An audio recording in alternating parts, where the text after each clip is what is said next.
I'm going to title it my bottom surgery. But I have not had traditional bottom surgery.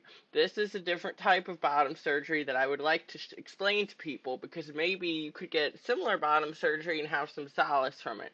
I'm not saying that like bottom surgery is not good for people who still need to feel at home in their body because I understand gender dysphoria in that way. I just don't want it to be put on everyone because I really think that if kids get their puberty at the right time, you're going to have less gender dysphoria in general. That's just a theory. It's a total conjecture. But I think lots of doctors have the same conjecture, and I think lots of trans people have the same conjecture. So that's where I'm coming from with this. Okay? So I'm going to tell you the story of my bottom surgery. And it started when I was in Nashville, Tennessee, of all places. I was with some friends in Nashville, Tennessee for spring break, and I walked into a tattoo parlor. And I asked the dude for a super bad penis. Okay, that's the style I wanted it, but I wanted it on my toe. And I don't know why I asked for a super bad penis. It didn't really make any sense because I have a tattoo sock. I'm going to show it to you in a second. I have a tattoo sock and I've gotten lots of tattoos on my feet, very tiny ones, and I know that you can't get that monstrous detail such as to get a super bad dick on your foot, but I knew that I wanted to get a tattoo at this random place in Nashville, Tennessee, and for some reason I walked in and asked for a super bad penis. So anyway, the tattoo artist goes to the back and he said I have props for this. He grabs this and let me see if I can get the lighting just right. But he grabs this, and it is the super bad penis, and it's in the style of Hunter S. Thompson, and it says, "We need to get out of here. This is dick country." And it's Fear and Loathing. It's Fear and Loathing, driving in the cars. It's the super bad penis. And he said, "I drew this yesterday for no apparent reason, and I think you should have it." And, that's the beginning of my bottom surgery. And I would also like to add that this was a very special trip that I was on, okay? It was with some friends on a very special trip. One of them was named Lucy. And I got this Fear and Loathing from my tattoo artist. Just saying. It's the start of my bottom surgery. Then this is my bottom surgery. It's right there on my big toe because I'm a big boy. And it took about 10 seconds to do, was pretty painless. And now when people ask me, "Why do you say you have a penis, Kurt?"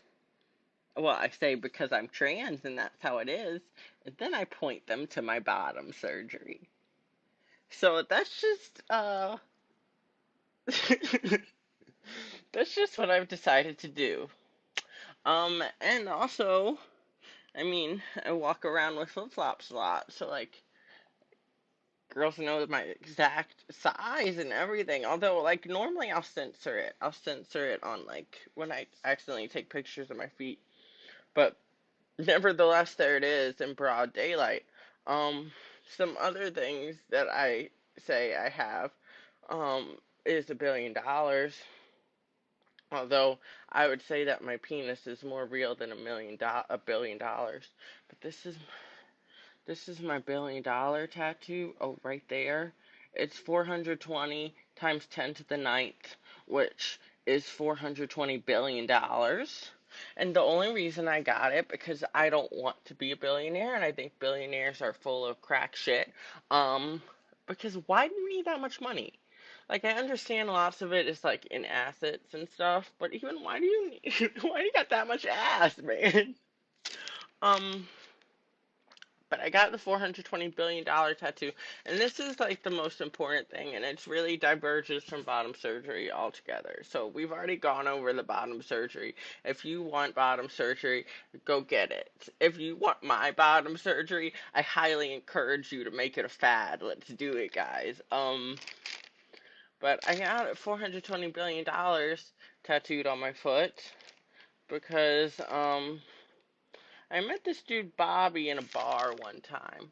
And the dude could barely speak, but he wrote to me. It was a dive bar, and he's the most interesting and important person that I've ever met in my life. I paid for his bar tab. He had nothing to his name. His name was Bobby. He's very important and special, and he should be to everyone. Because everyone's very important and special, and it doesn't matter what they have to their name or anything like that. But Bobby was so excited to meet me because he just read my he was like, there's something about you. I like know you're going to be special. And then I told him I was like, dude, I did computers and like you tell someone you do computers and they don't know anything about computers and they just like think you are a god. And what I do is really simple, guys. It's literally just ones and zeros as my boss says, but it's not that difficult. I swear to God, anyone can do it. And one time, one of my friends did turn to me and she was like, you know, Kurt, anyone can do what you do. You aren't that special. And I just turned back to her and I was like, I've been telling you guys this entire time.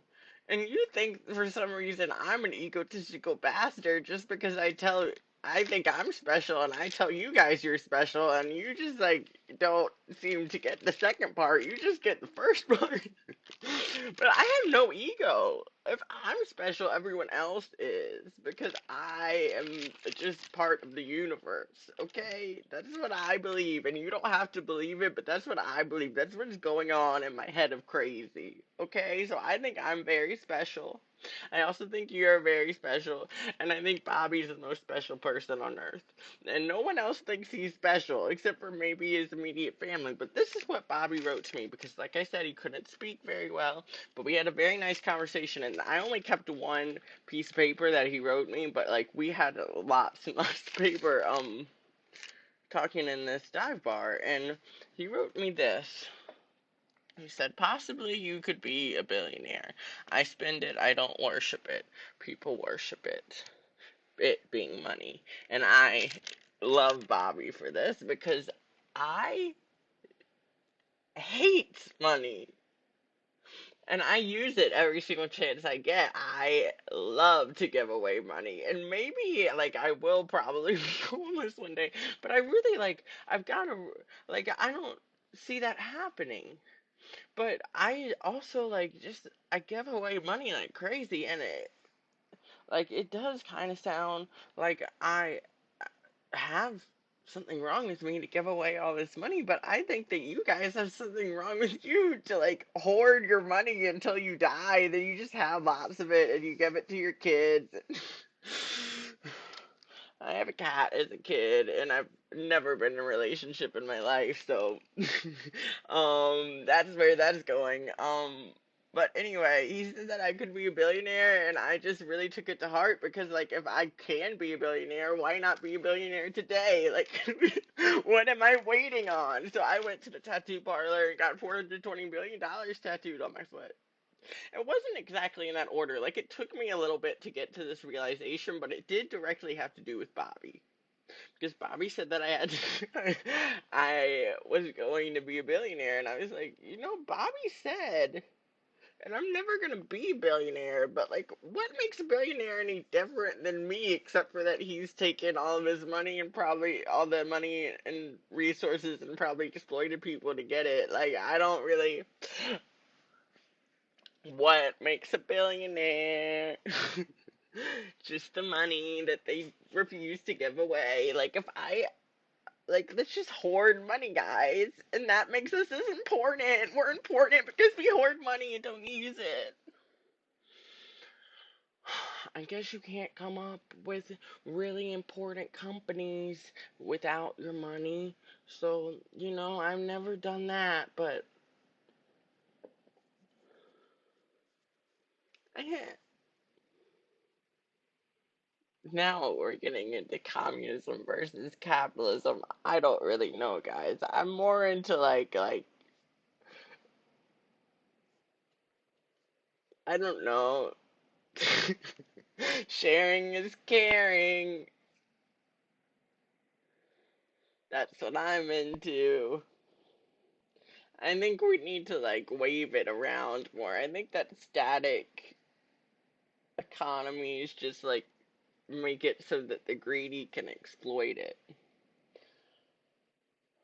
But that's just like a conjecture. Like everything that I say, it's all a conjecture. And if you don't agree with what I have to say, especially with the bottom surgery and the HRT, like you do you. I'm just opening up your head and mind to new possibilities. That's all I'm here for. I'm just trying to point you in a different direction. And if you like, if it's not a direction you want to go in, then explore a new one. I'm just taking you halfway there, maybe. Um, all you gotta do is get halfway there, and then you're pretty golden. I found you just have to take the leap. Einstein used to say that you have to take a leap to the higher planes of consciousness. It doesn't just like fall in your lap. You have to like fly to get there a little bit. Take a leap of belief. Take a leap of belief. If you believe you can do anything, you can. Just believe in yourselves, guys. You're amazing and wonderful. As amazing as Bobby. Maybe not as amazing, because Bobby treated me really special and I treated him really special. It was a really great conversation. I like to have conversations with people sometimes. Not anymore. But maybe in the future. We'll see. I'm working on it. Um, I love everyone though. And that's the story of my bottom surgery and the story of Bobby. Which I made two separate videos for this, and now I've merged them. So I don't just willy-nilly post whatever is in my mind. I have like maybe, let's see, like at least 20 rants now, at least. And I don't think they're all on YouTube that I know of. So, for those of you that might think, like, this crazy man just comes and rants and then posts it on YouTube, like, kind of. But, like, with a little bit more class. I at least watch them first. Normally. Can't make any promises I can't keep. I'm working on that. It's hard to do that. I think I've gotten a lot better at it. Although I do say, like, I'm gonna get you this, like, in a week, and then it's like 5 weeks later, but it's because I made then like people come to me in between and say like I need this tomorrow, and I'm like, okay, I'll get it to you tomorrow, but then I forgot about the person I said I would get to the yeah. I try. That's all you can do. That's all you can do in the world is try. Try and believe, have so much faith in yourself because you are amazing. Very special. You're here for a reason. Even if you haven't figured it out yet. Even if you never figure it out, you're here for a reason. Often people never figure out the reason. But that's okay. You're here for one.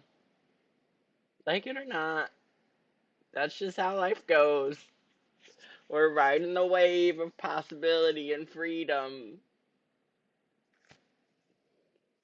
of chaos and not freedom. But we can say possibility and freedom because that's what we experience. So who knows? Who knows what's next? What's next? Oh, Tomorrow by Kurt Vonnegut. You should read that. It's a good short story. It doesn't take very long. It's all about how people should be less afraid of death. Okay, bye.